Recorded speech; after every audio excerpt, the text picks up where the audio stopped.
Musijali na wale watu wa makelele na matusi. Hawa watu, I don't have time for such people. Kwanza nikiwaona wakiongea, mimi naona ni kama watu wagonjwa wanataka kupelekwa hospitali. Matusi mingi, kiburi mingi.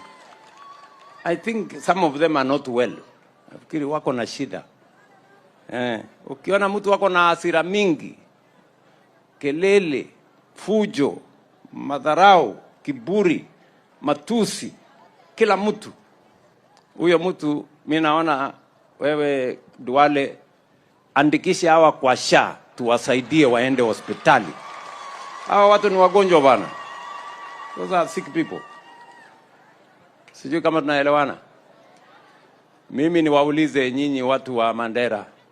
Si mmesikia watu wakiongea? Wako na sera? Wako na mpango? Wako na agenda? Wako na maono? Wanajua border point 1 iko wapi? Wanajua Ramo iko wapi? Wanajua Wargadut iko wapi? Hawa watu ni bure ama si bure?